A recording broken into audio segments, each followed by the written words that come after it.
So yeah, here today to talk to you about Network Rail's S&C inspection trains. I'm part of the IM programme, which I think a few people have mentioned already before, which was set up about 2 years ago to revolutionise the way that Network Rail gathers information using trains, basically.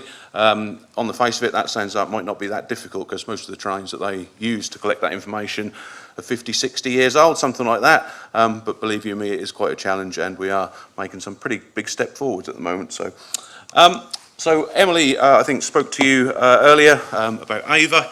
AVA is the platform that is used for the Network Rail S&C inspection trains to give that information to the end users.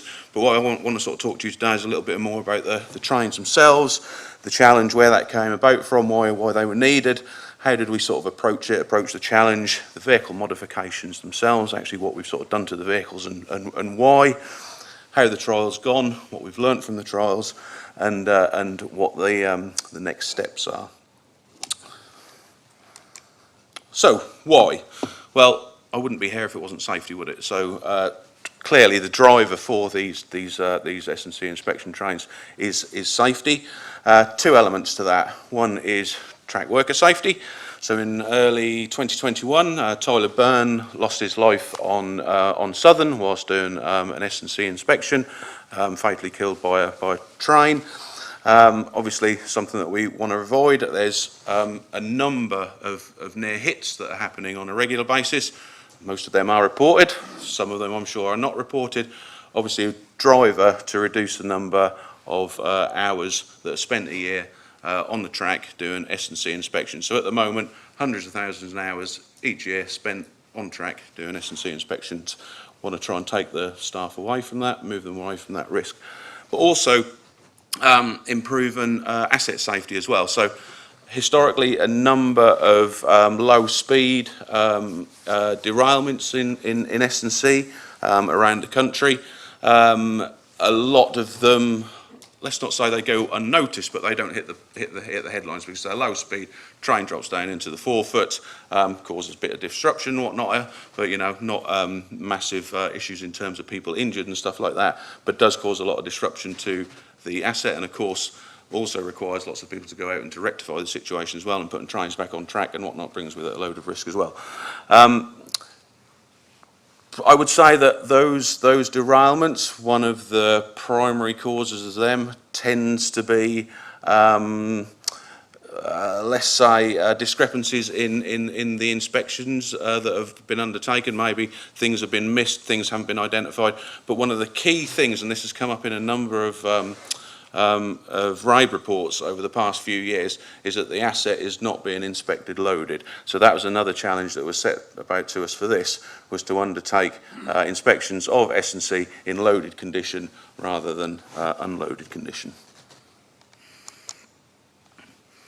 So the challenge was set in March 2021 to, as it says there, have an alternative solution to on-foot basic visual inspection of S&C on trial within 6 months. Now that's a fair challenge.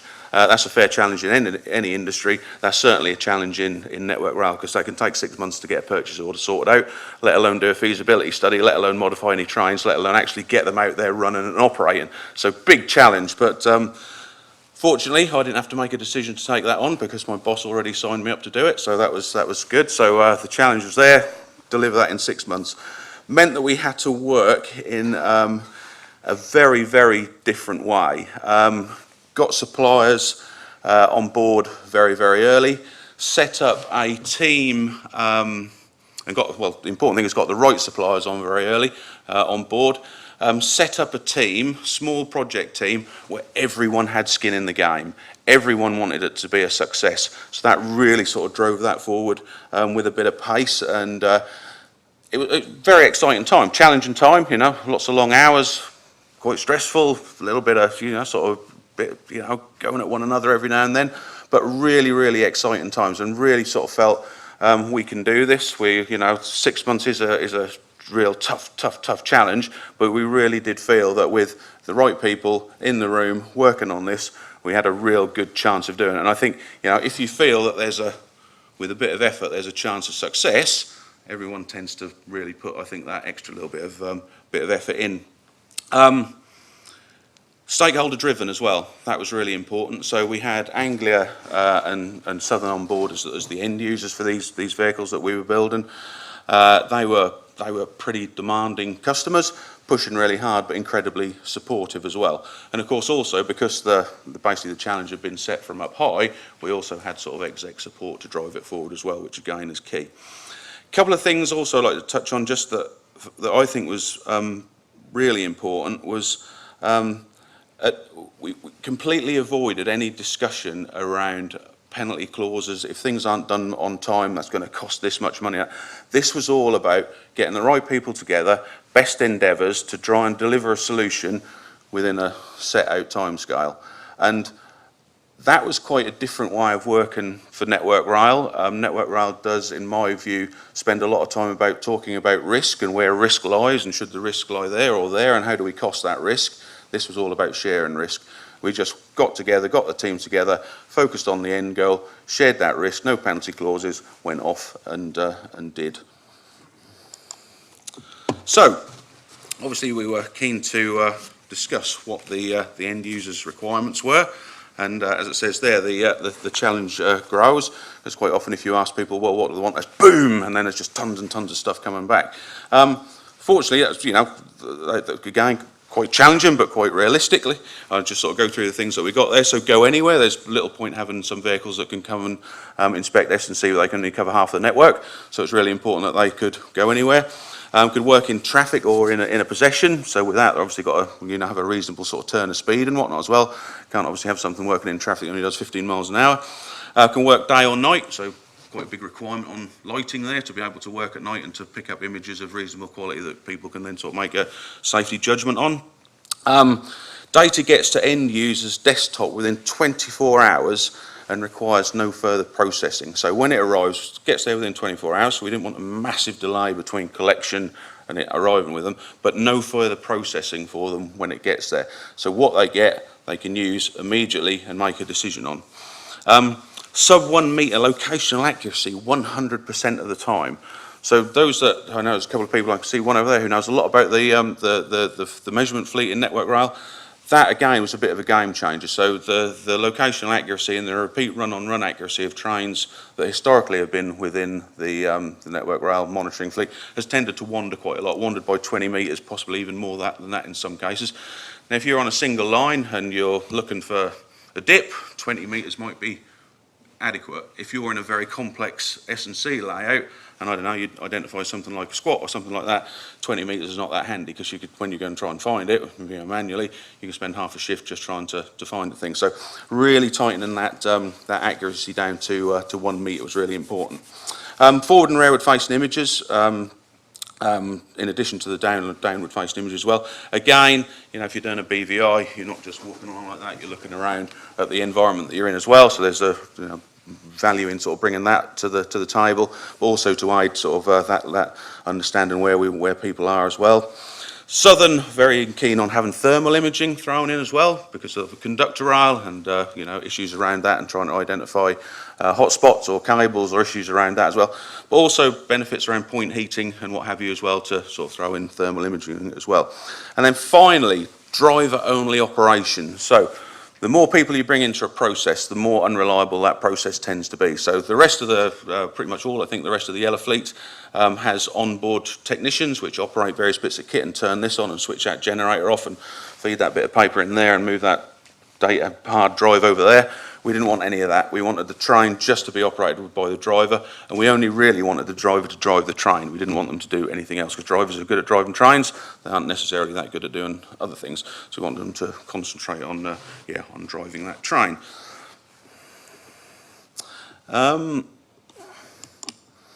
So, how did we go about it?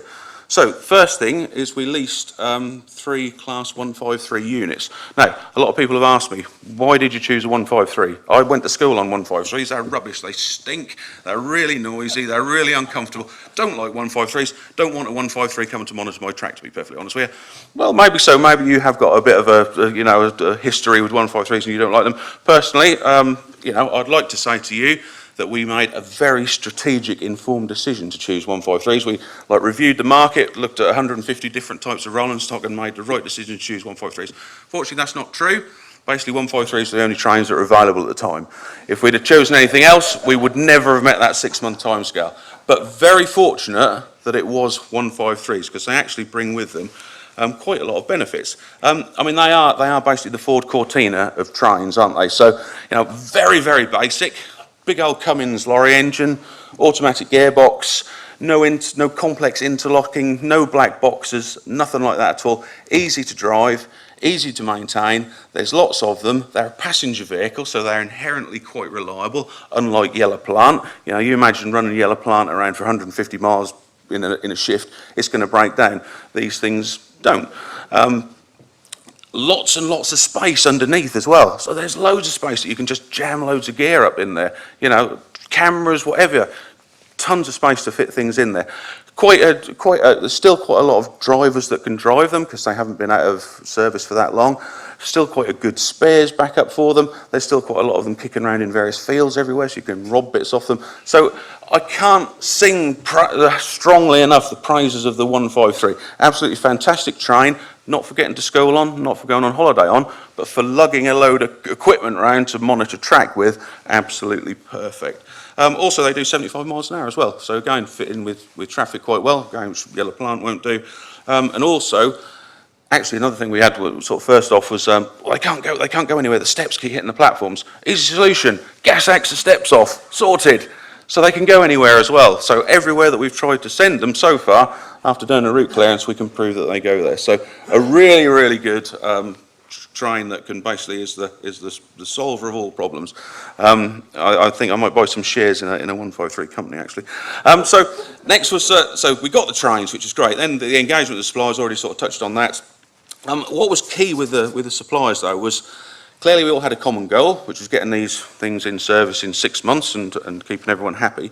And I said earlier about skin in the game, that the suppliers that we sort of decided to work with all had another reason to be there other than just making money. Now, Network Rail doesn't like its suppliers making a lot of money, so it's really quite good if there's another reason for them to be at the table as well. So, if we take Porterbrook, so Porterbrook, who we leased the trains off. Porterbrook historically had just leased trains to Network Rail on, you know, sort of dry lease basis. They were very keen to work with Network Rail in a different way and actually start to move to providing a service rather than to just providing a train. So that was where they had a bit of skin in the game. DG8, so DG8 does design, house and also do all the modifications of the train as well.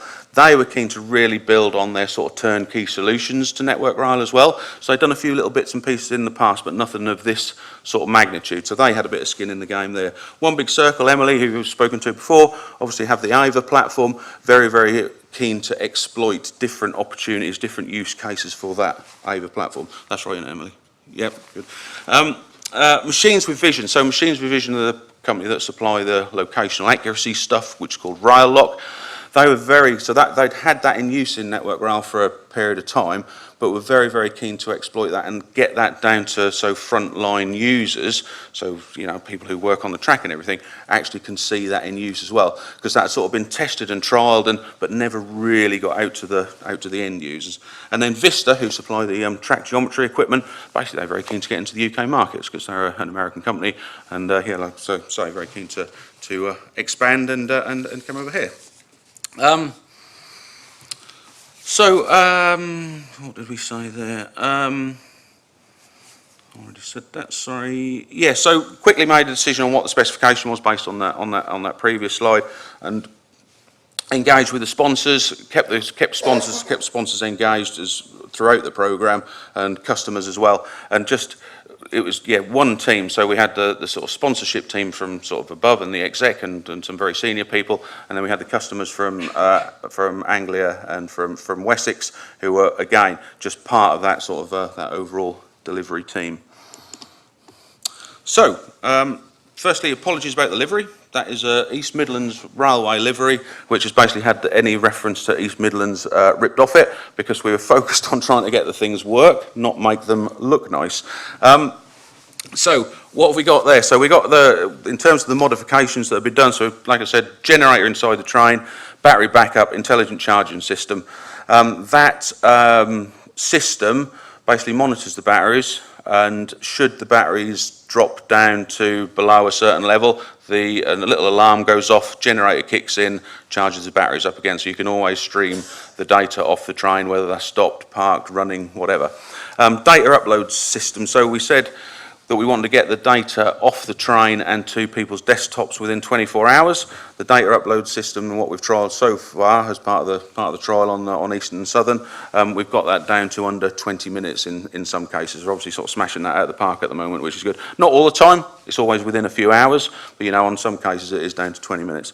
As you can see on the front of the train there's the forward-facing cameras. One of those is a thermal and one is a near-infrared, so that's the cameras there, the high up ones. You've got the 3 lighting arrays there as well, and then you've got the downward facing pods that actually take the detailed line scan images of the rail and each side of the rail as well. Rail lock ballast sensor fitted, given that it's actually given sub 100 millimeter accuracy rather than sub 1 meter accuracy, which is great, because the more accurate we can get, the better. Underside camera, which gives a full 4-foot view. So obviously the cameras that are shown on the front there, down onto the rails, you can stitch that together, but we had a lot of feedback from the end users. That wasn't ideal, that was a bit confusing, so we actually fitted a 4-foot camera underneath the train as well. Driver only operation, like I said, no onboard technicians, and then we've got the Vista track geometry equipment under there as well.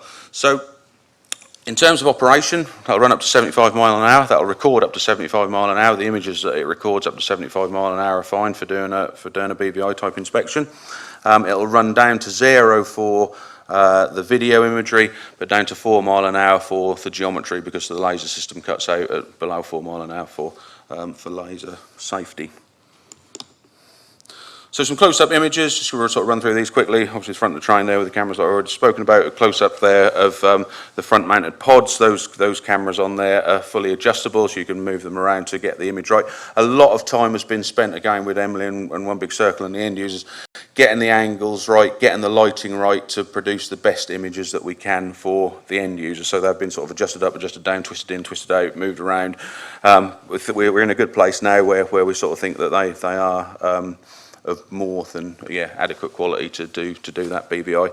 And then the picture on the so that is right, you're right as well, that is the rail lock ballast scan camera. So if you go to, that's all sort of black magic to me, but if you go on Machines with Vision website, that will give an explanation of how that works. It basically scans the ballast, builds up a sort of fingerprint of the ballast, and then with GPS it can sort of over time build this up, and then gives a very, very accurate location of where it is. Like I say, I don't really understand how it works. My explanation probably means that you don't understand either now, but if you do go on their website, you will understand.